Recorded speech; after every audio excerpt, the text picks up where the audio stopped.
Chapter 13. It was a trial to my feelings on the next day but one to see Joe arraying himself in his Sunday clothes to accompany to Miss Havisham's. However, as he thought his court suit necessary to the occasion, it was not for me to tell him that he looked far better in his working dress, the rather because I knew he made himself so dreadfully uncomfortable entirely on my account, and that it was for me that he pulled up his shirt collar so very high behind that it made the hair on the crown of his head stand up like a tuft of feathers. At breakfast time my sister declared her intention of going to town with us and being left at Pumblechook's, and called for "when we had done our best with the fine ladies," a way of putting the case from which Joe appeared inclined to anticipate the worst. The forge was shut up for the day, and Joe inscribed in chalk on the door, as was his custom to do on the very rare occasions when he was not at work, the monosyllable H-O-U-T, "Hout," accompanied by a sketch of an arrow supposed to be flying in the direction he had taken. We walked to town, my sister leading the way in a very large beaver bonnet, and carrying a basket like the Great Seal of England in plaited straw, a pair of pattens, a spare shawl, and an umbrella, though it was a fine, bright day. I'm not quite clear whether these articles were carried penitentially or ostentatiously, but I rather think they were displayed as articles of property, much as Cleopatra or any other sovereign lady on the rampage might exhibit her wealth in a pageant or procession. When we came to Pumblechook's, my sister bounced in and left us. As it was almost noon, Joe and I held straight out for Miss Havisham's. Estella opened the gate as usual, and the moment she appeared, Joe took his hat off and stood weighing it by the brim in both hands, as if he had some urgent reason in his mind for being particular to 1/4 of an ounce. Estella took no notice of either of us, but led us the way I knew so well. I followed next to her, and Joe came last. When I looked back at Joe in the long passage, he was still weighing his hat with the greatest care, and he was coming up after us in long strides, on the tips of his toes. Estella told me we were both to go in, so I took Joe by the coat cuff and conducted him into Miss Havisham's presence. She was seated at her dressing table, and looking round, immediately said, "Oh, you are the husband of the sister of this boy." I could hardly have imagined dear old Joe looking so unlike himself, or so like some extraordinary bird, standing as he did, speechless, with his tuft of feathers ruffled and his mouth open as if he wanted a worm. "You are the husband," repeated Miss Havisham, "of the sister of this boy?" It was very aggravating, but throughout the interview Joe persisted in addressing me instead of Miss Havisham. "Which I mean to say, Pip," Joe now observed in a manner that was at once expressive of forcible augmentation, strict confidence, and great politeness, "as I up and married your sister, as I were at that time what you might call, if you was anyways inclined, a single man."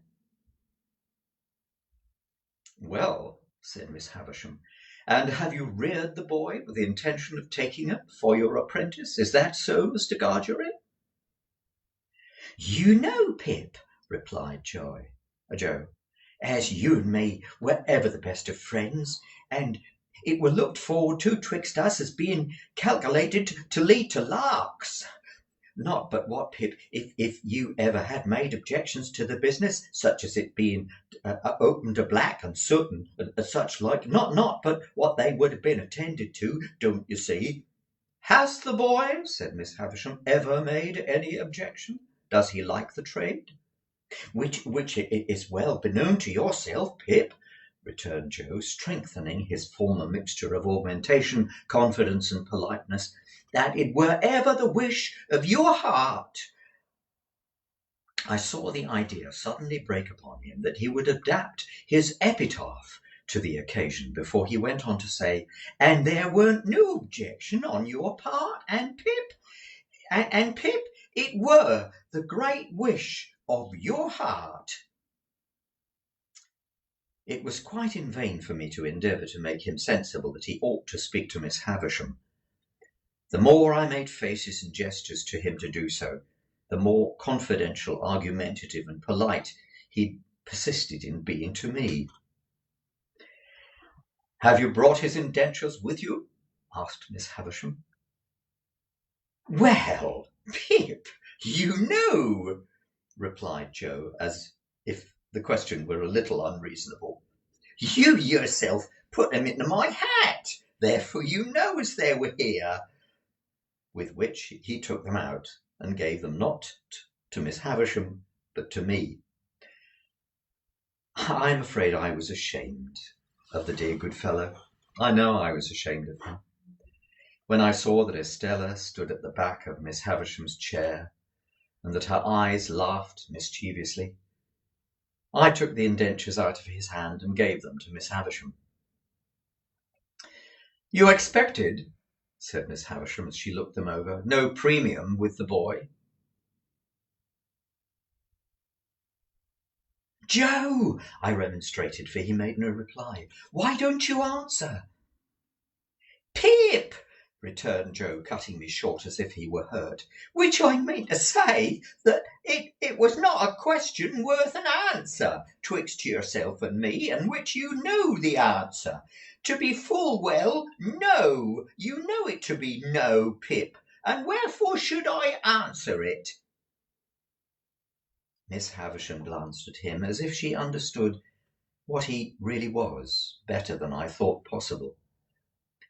Seeing them now, as he stood there, she took up a little bag from the table beside her. "Pip has earned a premium here," she said, "and here it is. There are 25 guineas in this bag. Give it to your master, Pip." As if he were absolutely out of his mind with the wonder awakened in him by her strange figure and the strange room, Joe, even at this pass, persisted in addressing me. "This is very liberal on your part, Pip," said Joe, "and it is received and grateful welcome, though never looked for near nor nowheres. And now, old chap," said Joe, conveying to me a sensation first of burning and then of freezing, for I felt that that familiar expression were applied to Miss Havisham, "and now, old chap, may we do our duty, may you and me do our duty, both of us, to one and the another, and by them which your liberal present have conveyed to be for the satisfaction of mind of them as never." Here Joe felt that he had fallen into frightful difficulties, until he triumphantly rescued himself with the words, "and for myself, far be it." These words had such a round and convincing sound for him to say them twice. "Goodbye, Pip," said Miss Havisham. "Let them out, Estella." "Am I to come again, Miss Havisham?" I asked. "No, Gargery is your master now. Gargery, one word." Thus calling him back as I went out of the door, I heard her say to Joe in a distinct, emphatic voice, "The boy has been a good boy here, and that is his reward. Of course, as an honest man, you will expect no other and no more." How Joe got out of the room, I have never been able to determine. But I know that when he did get out, he was steadily proceeding upstairs instead of coming down, and he was deaf to all remonstrances until I went after him and laid hold of him. In another minute we were outside the gate, and it was locked, and Estella was gone. When we stood in the daylight alone again, Joe backed up against a wall and said to me, "Astonishing!" And there he remained so long, saying, "Astonishing!" at intervals so long that I began to think his senses were never coming back. At length he prolonged his remark into, "Pip, I do assure you this is astonishing," and so by degrees became conversational and able to walk away.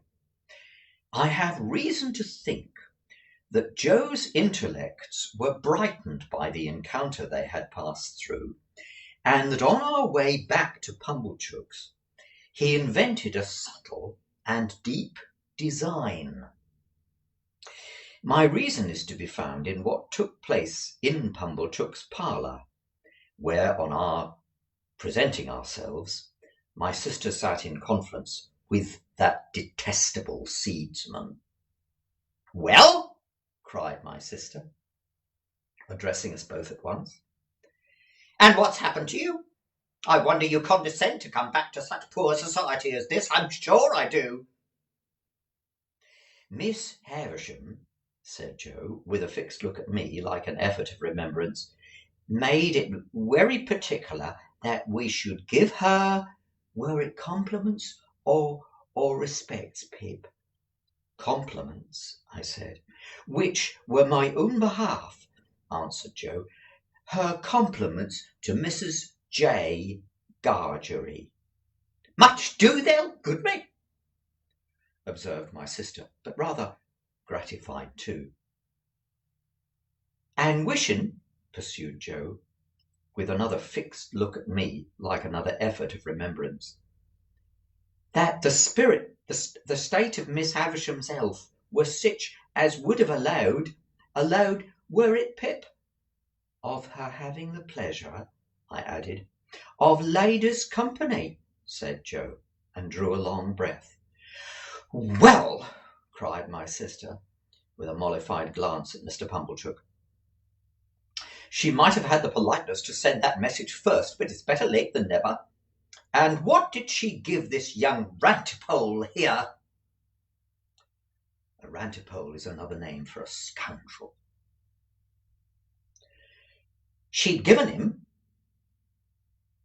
said Joe, "nothing." Mrs. Joe was going to break out, but Joe went on. "What she'd given him," said Joe, "she'd given to his friends, and by his friends were explanation, I mean into the hands of Mrs. J. Gargery. Them were her words, Mrs. J. Gargery. She might not have known," added Joe, with an appearance of reflection, "whether it were Joe or George." My sister looked at Pumblechook, who smoothed the elbows of his wooden armchair and nodded at her and at the fire as if he'd known all about it beforehand. "And how much did you get?" asked my sister, laughing, positively laughing. "What would present company say to £10?" demanded Joe. "They'd say," returned my sister curtly, "pretty well.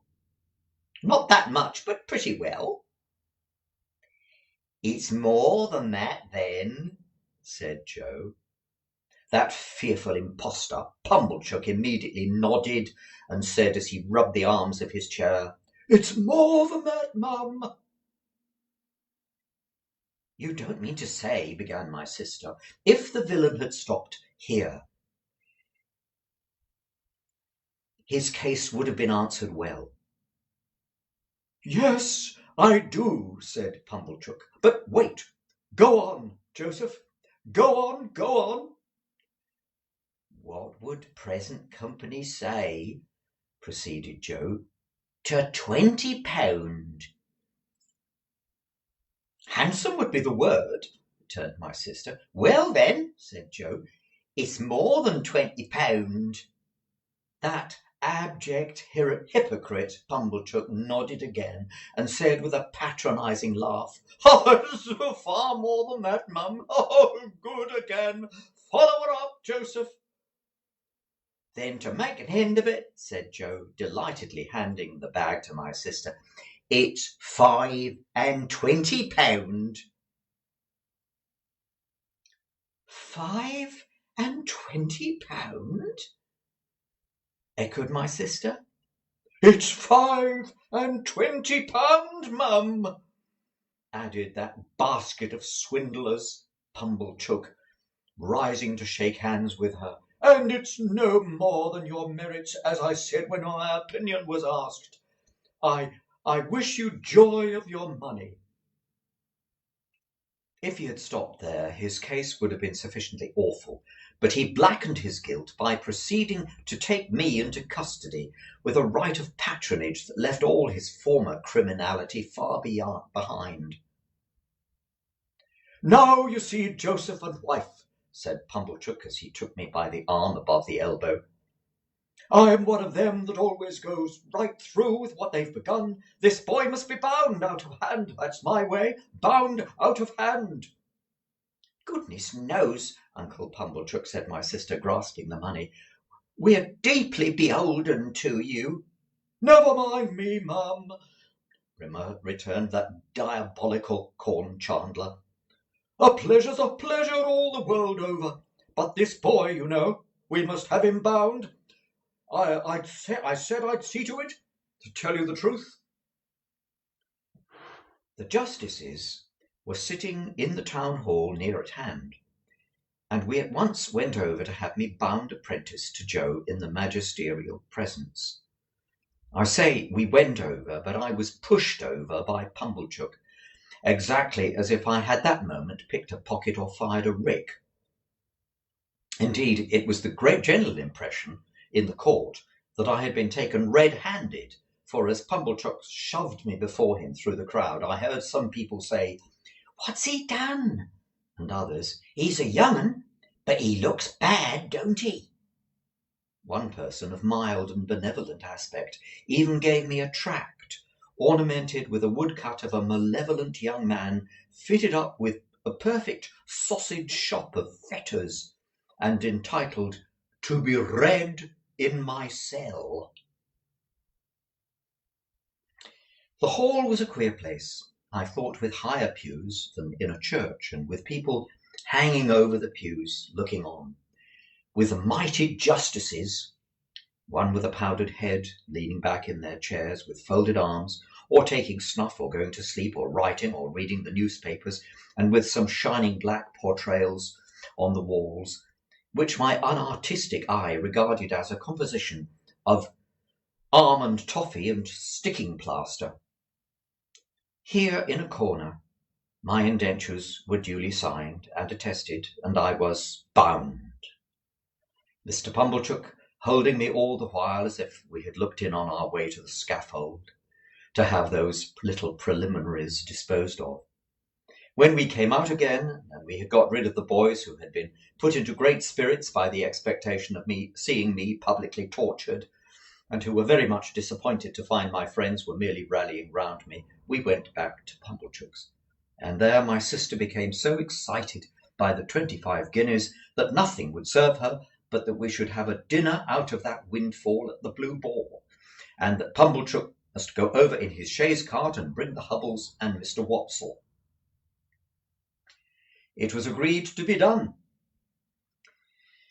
and a most melancholy day I passed, for it inscrutably appeared to stand to reason in my mind, in the minds of the whole company, that I was an excrescence on the entertainment, and to make it worse, they all asked me from time to time, in short, when they had nothing else to do, why I didn't enjoy myself.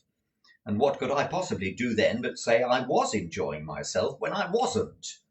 However, they were grown up and had their way, and they made the most of it. That swindling Pumblechook exulted in the beneficent contriver of the whole occasion. Actually, he took the top of the table, and when he addressed them on the subject of my being bound, and had fiendishly congratulated them on being liable to imprisonment if I played at cards, drunk strong litters, kept late hours, or bad company, or indulged in other vagaries, which the form of my indentures appeared to contemplate as next to inevitable, he placed me standing on a chair beside him to illustrate his remarks. My only other remembrances of the great festival are that they wouldn't let me go to sleep, that whenever they saw me dropping off, woke me up and told me to enjoy myself, that rather late in the evening Mr. Wopsle gave us Collins's Ode, and threw his blood-stained sword in thunder down, with such an effect that the waiter came in and said, "The commercials underneath send up their compliments and say this ain't the Tumbler's Arms, so we'll have less dramatics." That they were all in excellent spirits on the road home, and sang "O Lady Fair," Mr. Wopsle taking the bass and asserting with a tremendously strong voice, in reply to the inquisitive bore who leads that piece of the music in a most impertinent manner, by wanting to know about everybody's private affairs, that he was the man with his white locks flowing, and that he was upon the whole the weakest pilgrim going. Firstly and finally, I remember that when I got into my little bedroom, I was truly wretched, and had a strong conviction on me that I should never like Joe's trade, that although I had liked it once was not now.